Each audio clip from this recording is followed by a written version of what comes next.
Hey skiers, I'm Jeff from skiessentials.com. I'm Bob. How's it going? Welcome back to our Top 5 Fridays ski industry news videos. Took a couple weeks off there just to wrap up the ski test.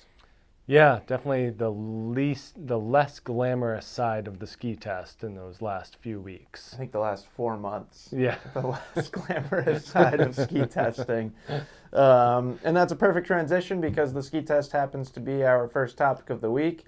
So chances are, if you're watching this video on our YouTube channel, you are well aware because we just dropped 360 ski test videos on our channel, which is a lot. We appreciate it. I know it's like kind of can be a little bit frustrating or annoying from your perspective because it just blows up your YouTube feed for a couple days.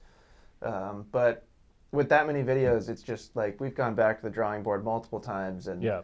it just feels like the right way to do it rather Right. than do like 3 a day for 120 days. Right. That doesn't feel better. No. So, anyways, we know it's a lot, but really hoping that you guys are enjoying the content.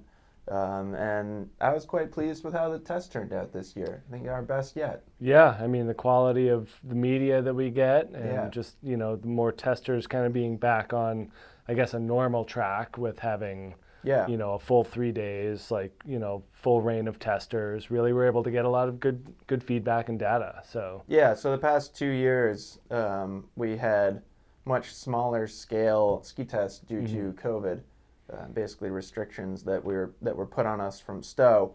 And yeah, this year we were back to full force, which Yep. was awesome. It was just really exciting 3 days of testing. The third day was a little dark and dreary, but the first two were bright and sunny and just awesome conditions. So yeah. No, definitely. Very pleased. A lot of work. yeah, as you're browsing it, I would say take a moment to look at the photos on each ski, because I would say, if anything, if I was to pinpoint one thing that's better this season than past years, is both the on snow photos as well as the photos that were taken right here in the studio. Yeah. Pretty cool. Yeah, big upgrades for sure. Yeah. So check out the ski test. Let us know if you have any questions. As always, we love talking about skis. Yep. Second topic of the week, some turmoil in the National Ski Patrol. Their executive director, Chris Castilian, has resigned after just 1 year on the job. That is the third resignation in 5 years, all for similar reasons. It's pretty interesting story here. It's high turnover. Yeah. Yeah, and it sounds like there's kind of a bit of headbutting going on between the leadership and the board of directors. So this is a direct quote from Chris. "This week I came to the realization that our respective views on NSP's path forward are so different that it's highly unlikely we will ever align, and so it is time for me to move on." There's 31,000 members across 650 resorts.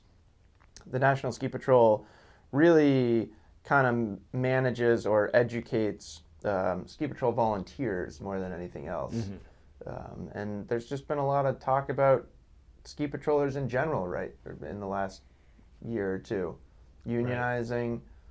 These people are not protected by unions as volunteers, so they really rely on this organization. So, the hope is that it doesn't just implode. Yeah, I mean, clearly, I think we all understand the importance of ski patrollers in general. Yes. I'm unclear as to how important that governing body is. I think quite. Okay. I believe the stats are 90% of all Midwest ski patrollers fall under this organization, and Yep. 80% of all Eastern ski patrollers fall under this organization. It sounds like Western ski patrollers, there's less volunteer. Yeah.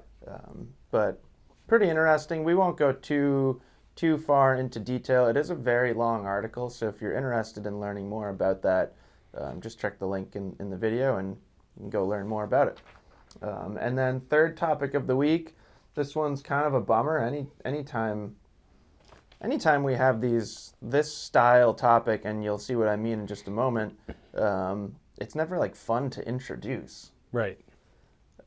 Anyways, last season, a 9-year-old boy lost control on an icy slope and unfortunately sustained life-ending injuries at Mount Bachelor, which obviously is terrible. just a tragic Right. accident. Now, fast forward, and the family is suing Mount Bachelor for $49 million, citing negligence and a run that was too dangerous to be open to the public. This comes, of course, on the heels of the $10.5 million lawsuit for the paralyzed mountain biker at Mount Hood Ski Bowl. And yeah, I just can't help but kind of notice the similarities between those. And as perhaps an inappropriate pun for the situation, this feels like quite a slippery slope. Yeah, I think that jumps to the forefront of everyone's mind, Right.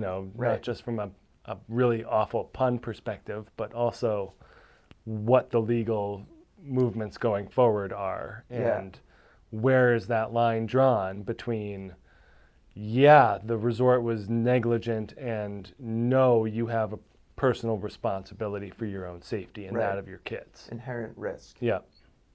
So I don't know where it is.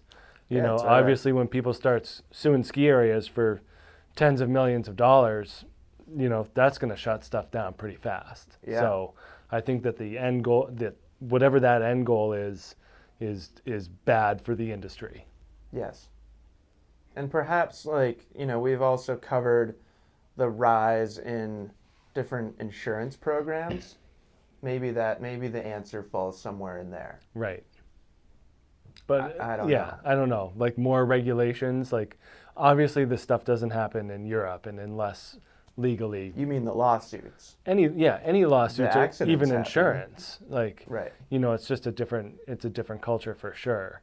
So I don't know how it's ever gonna, if they win this lawsuit, then ski areas are just gonna close down. Like seems like that's a pretty quick conclusion to make. Yeah. Because they're not going to be, like, anyone who gets hurt can do this, or any wrongful death Right. can shut down a ski area. So I don't know what the end goal is. Yeah. It doesn't feel great. Right. Nothing about it feels great. And you and I were both talking before, like we've skied multiple days here at Stowe where we've been like, wow, pretty surprised that was open. Right. Like that was very, very dangerous. Right. So, it does happen. So I don't know. Yeah. And we've seen people that are way over their heads on Yep. days like those, and it's nerve-wracking and scary. Yep. But yeah, where do you draw the line? Yeah, I don't Do know. you just not open on those days? I don't know. And then, like you said, do you just never open? Yeah. I mean, there's always a risk. Right. There's always going to be danger out there. Skiing is a highly dangerous sport, Yep. activity, whatever you want to call it. I mean, you are this close from catastrophe. Like 50 miles an hour. All it the looked like time. trees right over there. Yeah. Yeah, the margin is just razor thin. Yeah. So, I looked over there for a split second and I almost died. right. Yeah, and it happens as fast as anything else. Right. So, yeah, I'm not sure. Anyways, not a fun topic. No. Let us know what you think in the comments. This one's more fun. We got a highlight of Afriski, the only African ski resort south of the equator. Really cool region, all super high elevation. Yeah. Pretty cool. No, I remember my first glimpse of this, they posted a picture, I think this past winter, of skiing in Africa, and I was pretty impressed. Snow up to the roof of the base lodge. Yeah. And I don't know if that's a regular occurrence or. It sounds like they get a lot of snow. That's pretty awesome. Yeah. And people all over the world sliding on snow. Yeah, Who knew? exactly. Skiing is special. Yeah. I wrote that down. Oh, nice. That's a good note. No, this was a really cool highlight, and they've really focused on the guests quite a bit. So very often, not only is it their first time experiencing skiing, but their first time experiencing snow, which can just be a very, like I said, that's what the note says, just a very special experience. Very memorable. Yeah, I always find it funny being around adults who have never been around snow before. Yeah, you see it. I mean, you even see it here in Vermont. Yeah. A fair amount. People Yeah. on vacation from, a bunch of different places. Yeah. But ride the lift, and someone's like, "This is my first time seeing Right. snow," and it's like, "Whoa, Whoa, that is crazy. snow has been a major part of my entire life." So yeah, if you're interested in learning more about Afriski, go check out that article and maybe take a trip there. Yeah.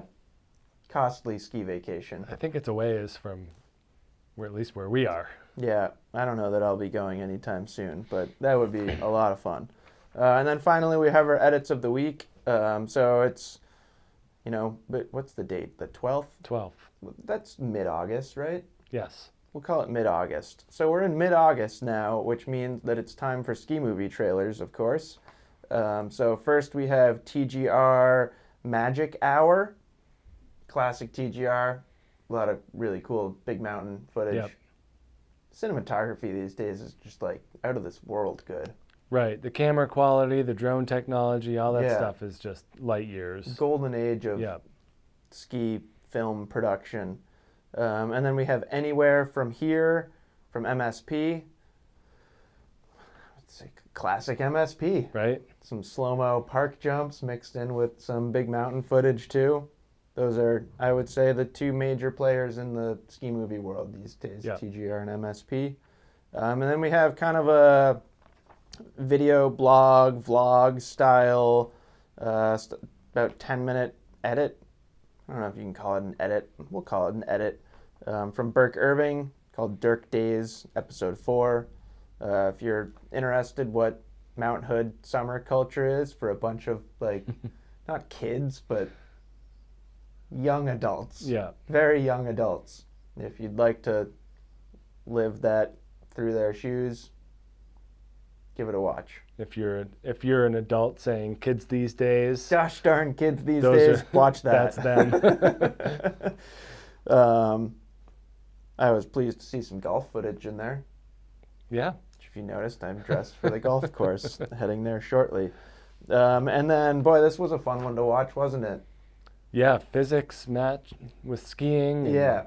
So those guys over at Real Ski Fee, this is Newton's Laws Part 1. Yeah. And, boy, they just are really good at doing things on skis that I would never think of.